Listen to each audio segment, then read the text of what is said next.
समाज आप लोग की ही बेटी हूँ, बहन हूँ। और मुझे बाबू लालू प्रसाद यादव जी जो इस दुनिया का सबसे बड़े समाजवादी नेता हैं और जनप्रिय नेता तेजस्वी प्रसाद यादव जी इस देश का सबसे प्रभावशाली युवा नेता है। जो बोलते हैं वो करते हैं। आप देखे होंगे जातिगत गणना के जनगणना जो हुई, जातिगत गणना कराया गया बिहार में और उन्होंने बोले थे जिसकी जितनी भागीदारी उसको देंगे उतनी हिस्सेदारी, और सबको संख्या बता दिए। तब आज पता चला, पहले लोग कहता था कि हमरा नाई का संख्या कहाँ है, लेकिन जब गिनती हुआ तब पता चला कि हम लोग भी मायने रखते हैं। उतना ही संख्या में जो है चंद्रवंशी समाज के लोग एमएलए होते हैं, एमपी होते हैं, विधान परिषद होते हैं, राज्यसभा सदस्य होते हैं, लेकिन हम लोग में जागरूकता नहीं है, एकता नहीं है, जिसके वजह से हम लोगों को हिस्सेदारी मिलने में कमी हो जाती है। लेकिन तेजस्वी प्रसाद यादव जी ने हिस्सेदारी देने का काम किया और आपके घर की बेटी को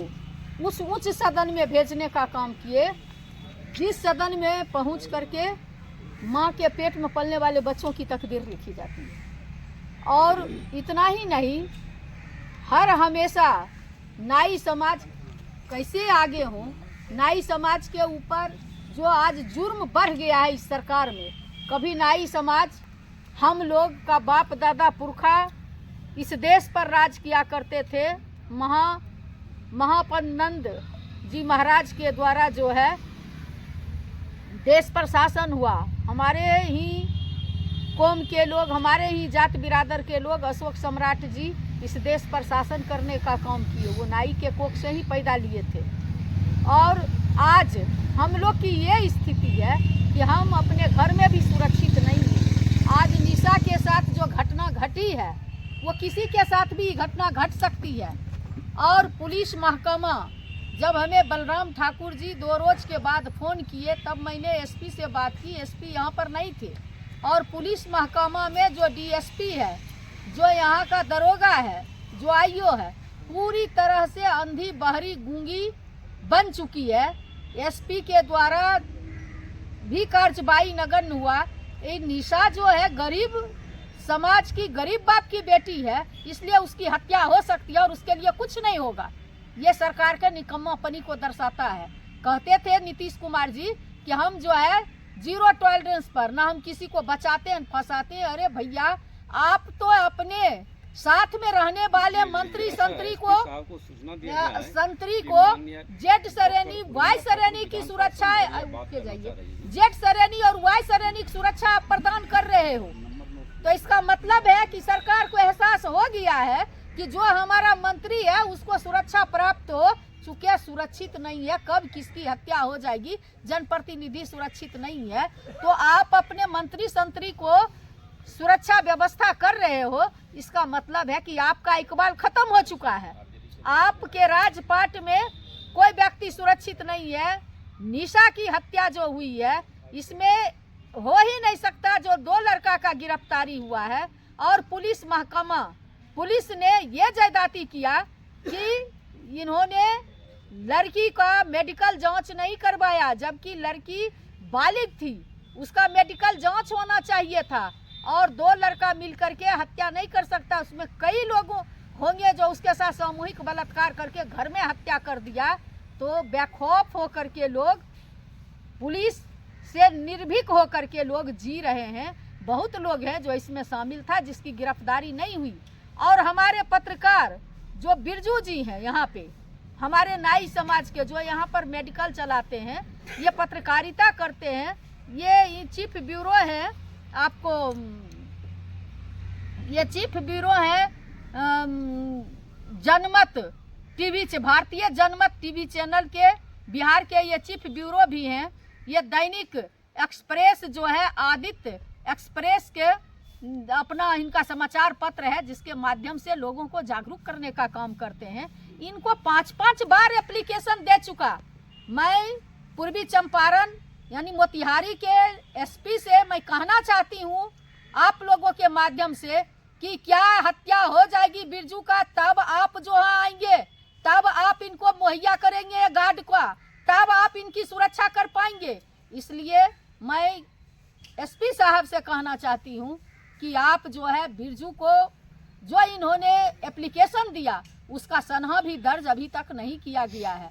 क्या कारण है कि आप नाई समाज का सेवक होता है, नाई जो है किसी का बेटा अगर इतना छोटा सा छुरी अगर गर्दन पर ले जाएगा तो डर लगता है, लेकिन नाई एक ऐसा कास्ट है जो तेज धार किसी के गर्दन पर रखा रहता है, फिर भी उसे पता रहता है कि ये सेवक मेरी हत्या नहीं करेगा, और इतना सेवा करने वाले सेवादार की सुरक्षा के लिए गुहार लगा रहा है। और आप गहरी कुंभकर्णी नींद में सोए हुए हैं। आप अपने नींद से जगिए एसपी साहब, आप अपने नींद को तोड़िए। और जो आपका ये मधुबन थाना के जो दरोगा जी हैं, मधुबन थाना क्षेत्र में जो डीएसपी है, जो जातिवाद के आलम में डूबा हुआ है, जिस जात के लोग हत्या करता है उस जात के डीएसपी लोग उसको बचाने में लगे हुए हैं। ऐसा मत करिए। कुर्सी और सरकार किसी का नहीं होता है, ईमानदारी से काम होना चाहिए। और बिरजू अगर अपने जात की लड़की के लिए कुछ बोला है तो आपके डीएसपी ने उन्हें धमकी दिया है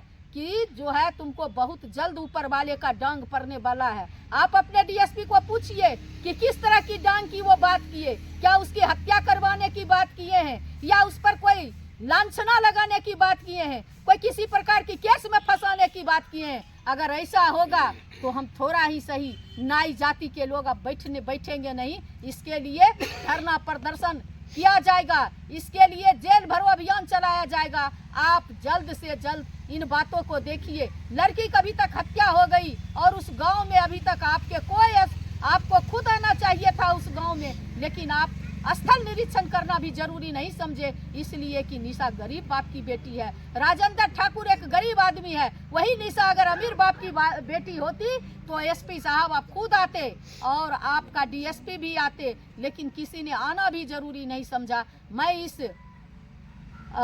चैनल के माध्यम से कहना चाहती हूँ सरकार को, माननीय नीतीश कुमार जी को, कि आपका इकबाल खत्म हो चुका है। आप अगर लोगों को बचा नहीं सकते तो निर्दोष लोगों को, निर्दोष महिलाओं की हत्या मत कराइए। आप इस्तीफा देने का काम करें। और नाई जाति की सुरक्षा कैसे होगी? आप अति पिछड़ा की बात करते हैं कि अति पिछड़ा मेरा जीन है, क्या नाई जाति अति पिछड़ा में नहीं आती है? आप अति पिछड़ा की बात करने वाले झूठे लोग हैं, क्योंकि आप जाली और झूठे और फरेबी के साथ मिल करके आपकी कुर्सी कैसी बची रहे, सरकार चलाने के फिराक में है। लोगों की जान माल और जिंदगी से आपको कोई मतलब नहीं है। माननीय नीतीश कुमार जी, गृह मंत्रालय आपके पास है, इसलिए अगर बिहार आपको बिहार अब नहीं संभल रहा है, आपको इस्तीफा देना चाहिए। इस बिहार की हर क्षेत्र में जो विफलता है, 2025 में माननीय तेजस्वी प्रसाद यादव जी इस बिहार के मुख्यमंत्री बनेंगे। लगता है तभी गरीबों का कल्याण होगा, क्योंकि बाबू लालू प्रसाद यादव ने गरीबों को जुबान में ताकत दिए, मानसिक आज़ादी दिए, कुर्सी पर बैठने का हिम्मत दिए। उस सारे चीज़ों को जिस खूंटा से उन्होंने छुड़ाने का काम किए, आप उसी खूंटा में बांधने का काम किए। आपको कोई अधिकार नहीं है अति पिछड़ा की बात करने का, आपको कोई अधिकार नहीं है महिला की बात करने का, क्योंकि आपका इकबाल खत्म हो चुका है। आपका पुलिस व्यवस्था पूरी तरह चरमरा गई है, कुंभकर्णी नींद में सोई हुई है, और आपका पुलिस व्यवस्था जो है पूरी तरह से खत्म है, क्योंकि ये मुंह देख करके गरीब और अमीरों की दायरा में रख करके आपका पुलिस व्यवस्था जो है जाति बिरादर में बांट करके पुलिस व्यवस्था न्याय की बात करती है। अभी तक जो निशा की हत्या हुई है उस स्थल पर आपका गृह मंत्रालय का एक भी व्यक्ति कोई नहीं पहुंचा है, और जो पहुंचा भी आनन फानन में बिना लड़की को सामूहिक बलात्कार का जांच कराए हुए जो है उसके लाश को जलाने का काम किया, लिपापोती करने का काम किया।